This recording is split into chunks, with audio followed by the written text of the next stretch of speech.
The afternoon sun warmed the planks of my little porch in Maple Falls, Oregon, and the steam from my tea curled like quiet prayer. Lily, my granddaughter, knelt by the raised bed, pressing marigold starts into the soil with careful thumbs. From where I sat, I could see the wheelchair's front caster catching the light. It is close now. Close as freedom. That piece used to feel like a story I'd made up. Because not long ago, my life was a room that smelled of old sheets and sour air. My wheelchair sat an arm's length away, always for my safety, which is a phrase that can mean its opposite when the wrong person says it. My stomach folded in on itself from thin soups and stale crackers. Days blurred. No phone, no visitors, and footsteps that slowed outside my door just to remind me I could not leave. That's the room people don't want to picture when they look at a grandmother. That is the room I have to start with if you're going to understand this porch. My name is Evelyn Parker, and I am 78 years old. My daughter Julia tells me I'm stubborn in just the right way. My son Nathan would use other words. He always was good with words, forms, signatures, soft promises that sounded like help. I used to think paperwork was boring. I learned it can be a cage with a smile. So I'll tell you how it began. I'll tell you about the factory town that raised me, the small market we built, the rainy night that broke everything, and how a set of signatures let my own son turn care into control. I will tell you about the neighbor who didn't give up, the day my daughter rang the bell without warning, and the folder of receipts that set me free. It will break your heart. But if you keep listening, I think it will help mend it too. Today I'm on this porch. But to understand why the air feels so clean, we have to walk back into that room together. I was born in Yazoo City, Mississippi, a middle child with dusty knees and a loud laugh. My father, Harold, worked where the fields met the sky. His hands were rough, but when they braided my hair before school, he was gentle as a breeze. My mother, Ruth, stretched money into meals and rules into lessons. She believed a kitchen table could be a classroom and a church if you used it right. When the factory whistles started singing jobs up north, my uncle wrote from Davenport, Iowa, "Steady work. Small house. Come." We packed a borrowed truck with quilts and pots and 5 children's hopes, and we left the porch where my father had carved our names into the rail. I pressed my fingertips over EVE one last time and promised it I would not forget. Davenport smelled like metal and river water. The day we turned the key in our new place, Mama ran her palm over the sink as if she could not believe water would come out whenever she asked. Indoor plumbing, electric lights, a radio that brought music straight into the kitchen. We learned the streets, learned the weather, learned which neighbors would wave and which ones needed time to make up their minds. At Jefferson Elementary, some kids called us country. I decided to let my grades argue for me. The school librarian, Mrs. Greeley, saw the way I touched books, like they might fly if I wasn't careful. "Help me after class," she said. "We'll shelve, and you can borrow as many as you can carry."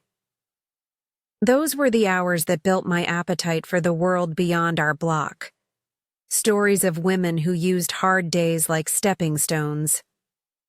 When I was 18, I met Ray Parker by the river during a church picnic. He wasn't fancy. He was better. The first thing he did was carry a heavy cooler without being asked. The second thing he did was thank my mother for the food before he took a bite. He could make a room feel steady just by standing in it. We married under a ceiling of paper bells in the fellowship hall, and we danced to my father's radio in our shoes from the thrift store. Ray and I dreamed small and honest. We wanted a home that would be ours to paint, and a corner store that would know people by name. We saved. We waited. We worked extra shifts and drank cheap coffee. We told each other the same sentence every night. One day came sooner than we thought. A retiring grocer on Pine and Fourth wanted to sell to someone who would keep the place friendly. We bought it on a prayer and a handshake. And Parker's Corner Market flicked its open sign on a spring morning that smelled like oranges. Parker's Corner Market was small enough to hear the bell on the door, but big enough to feel important. Ray handled suppliers. I learned the names behind the shopping lists. Who liked the good coffee, who was letting sugar go this month, who needed a quiet word at the register and a small discount we could make look like a mistake. We had 2 children. Nathan came first, bright-eyed and quick with numbers. He lined up cans by price point and told me what should go in the window because people look left first, Mama. Julia came 3 years later, a careful watcher who read while the stew simmered and organized the gum display into color families. If Nathan was lightning, Julia was a clock. I loved them both in ways I couldn't fit in words. The 80s were good years. We added fresh produce and a small deli. Ray installed a corkboard for babysitter flyers and piano lessons. The market became a little town square.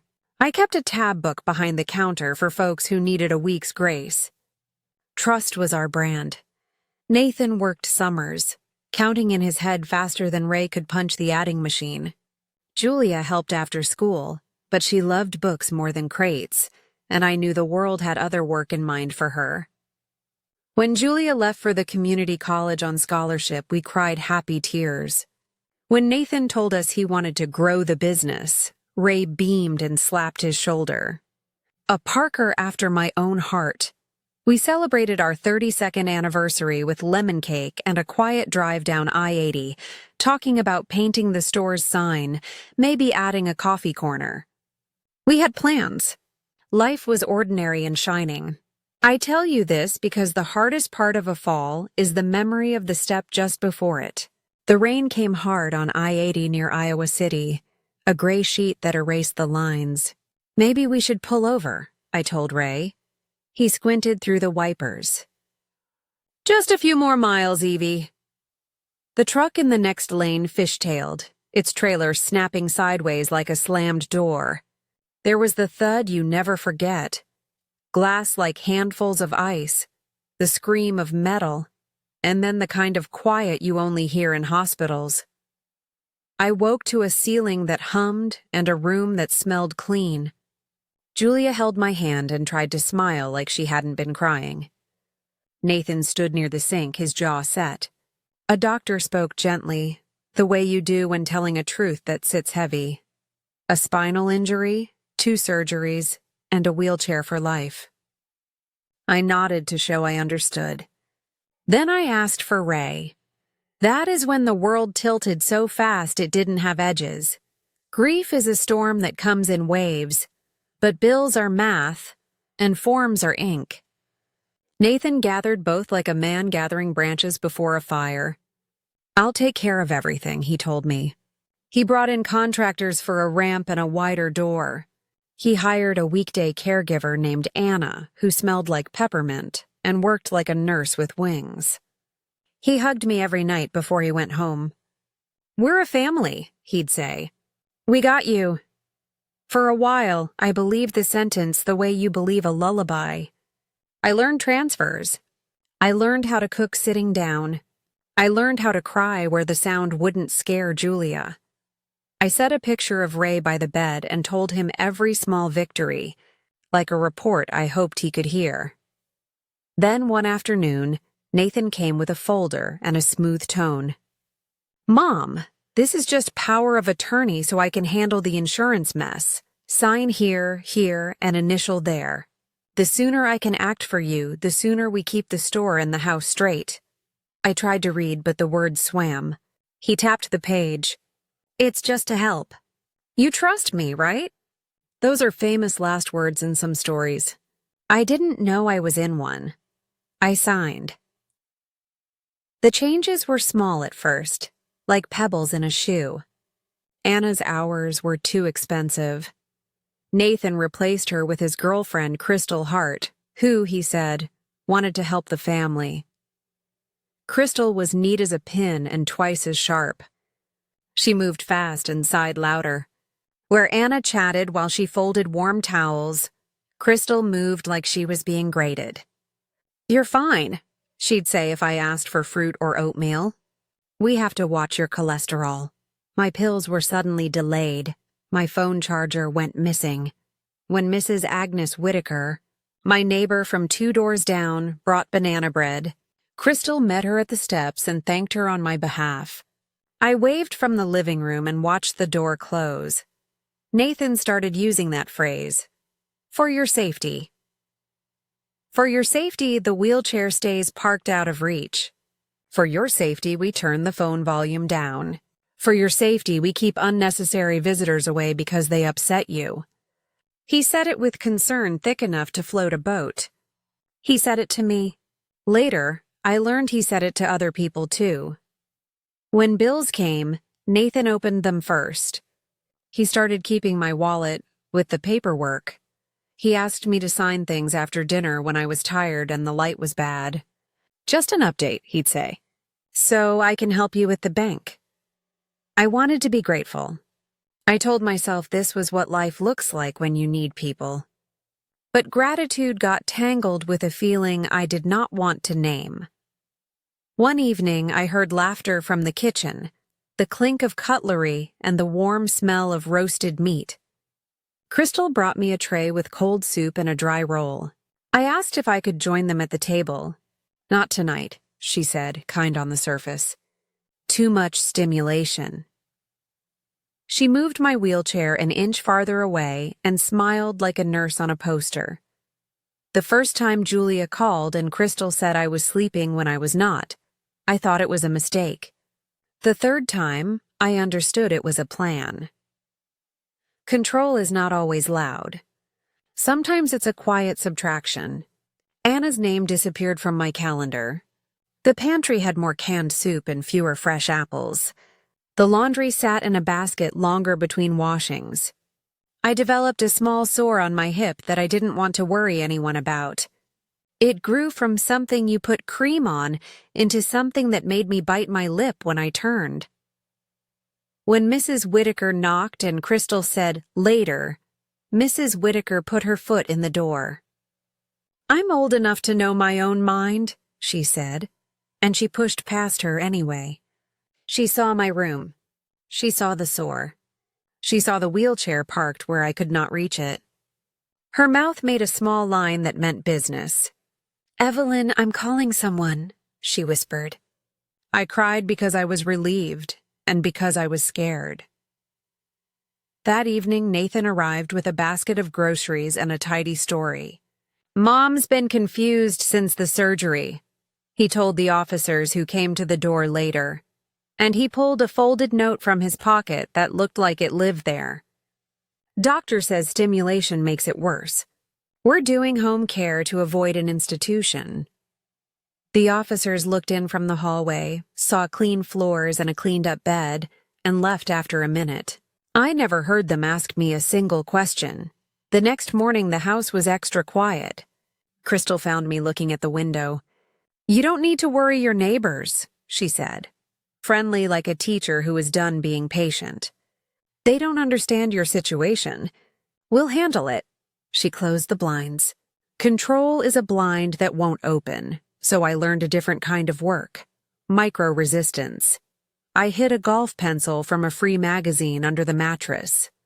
I memorized Julia's number out loud in my head until it stuck like a song. I practiced pulling the wheelchair closer using the sheet when no one was looking. I ate what I was given and daydreamed about eggs and tomatoes and salt on toast. I counted days by the sound of Tuesday trash cans and by my own heartbeat. You'd be surprised how strong a person can get while lying still. The truth introduced itself on a Thursday afternoon in a slip of paper that fell from Nathan's pocket like it dared me to breathe. He bent to pick up his keys and the receipt skated under the bed. I waited until the house was quiet and the shadows inched toward evening. Then I slid my hand into dust and lint and pulled out numbers that didn't match the story I'd been told. Parker's Corner Market had been sold.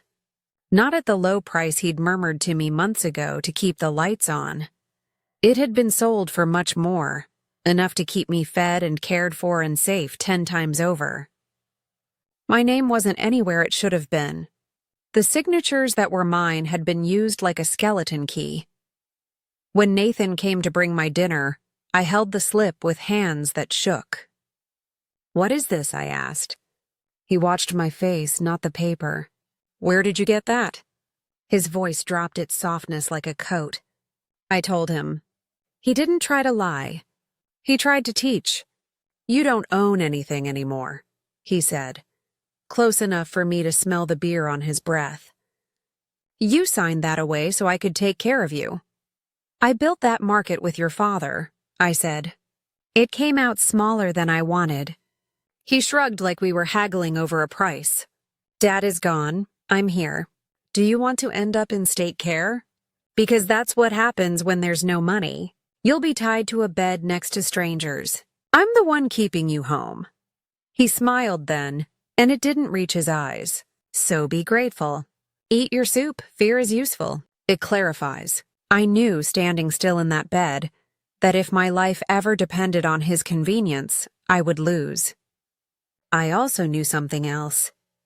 He had told this story to other people.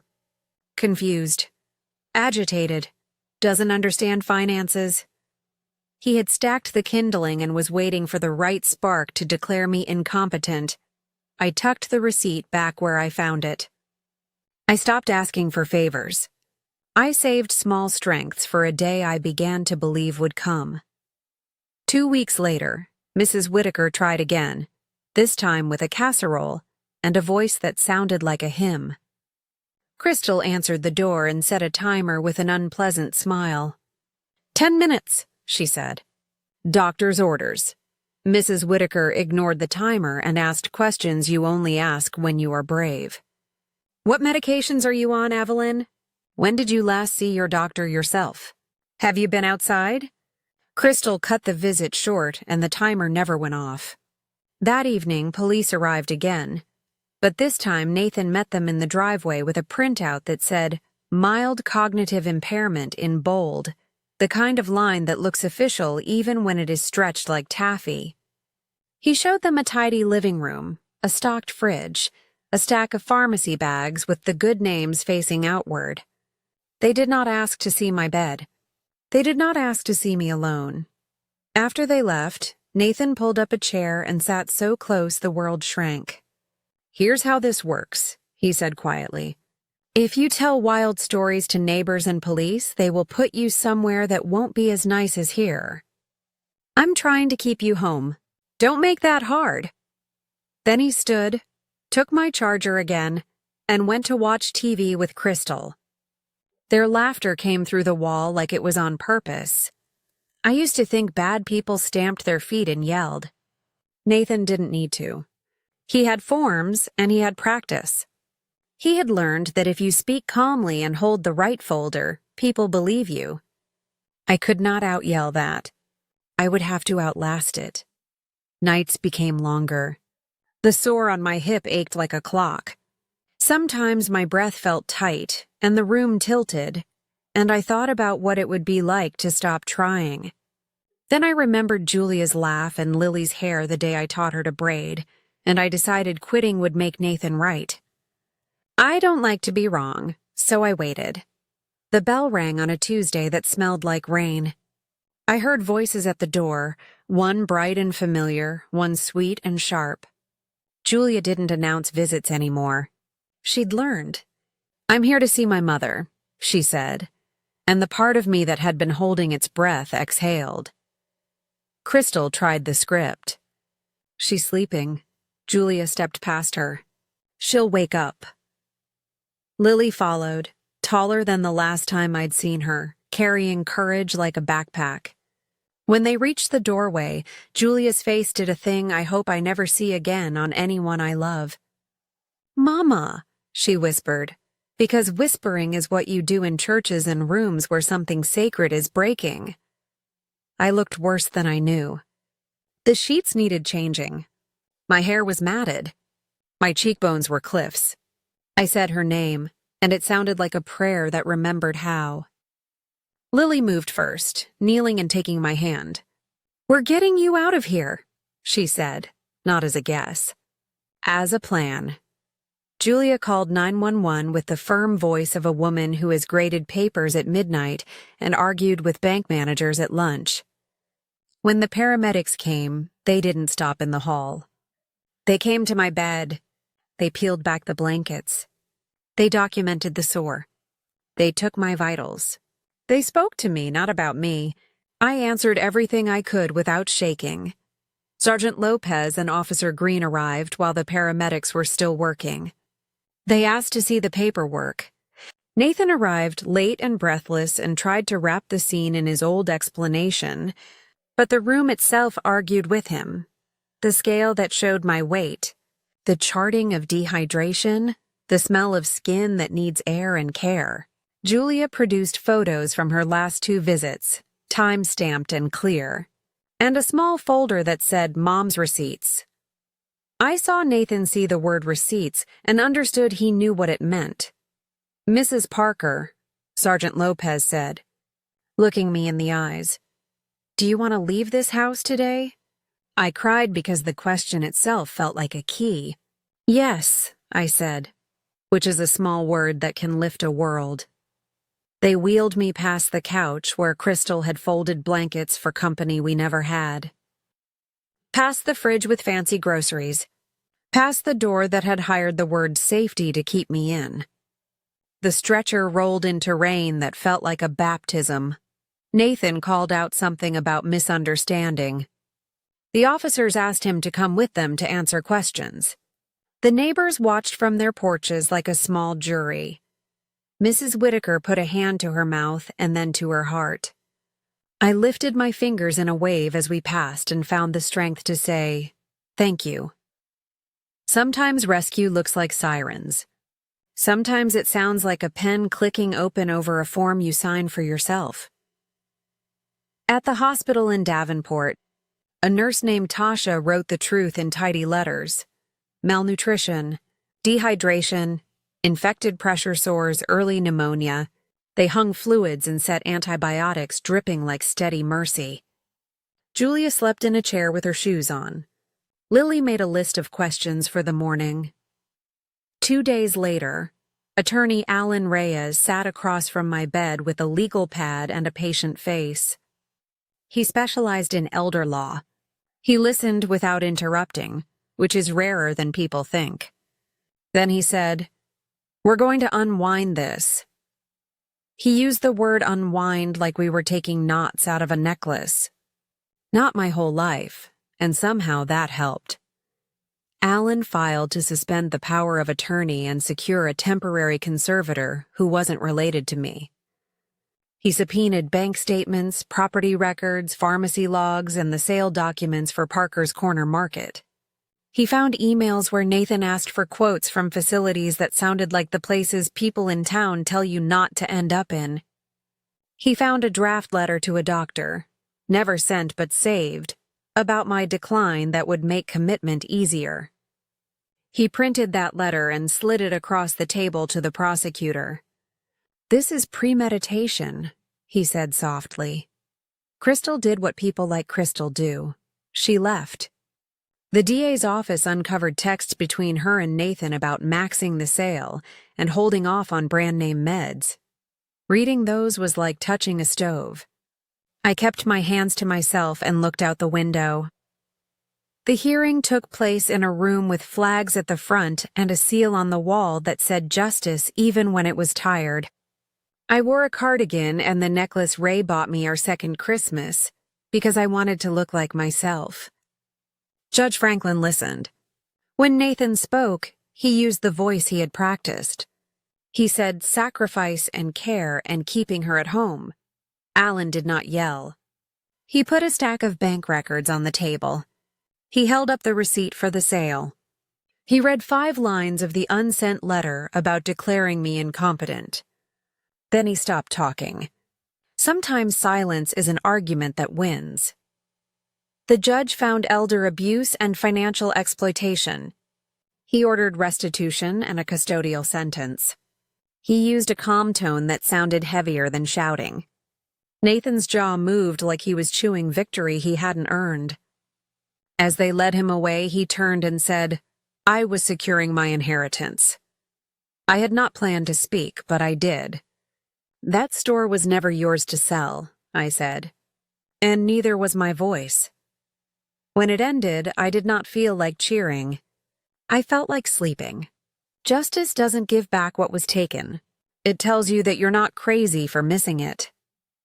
With funds recovered and a small grant Alan helped us apply for, Julia and I found a single-story house in Maple Falls, Oregon, with wide doorways and a bathroom that understood what a wheelchair needs. The first morning, I made coffee by myself. The sound of the kettle was music. The clink of the spoon was a choir.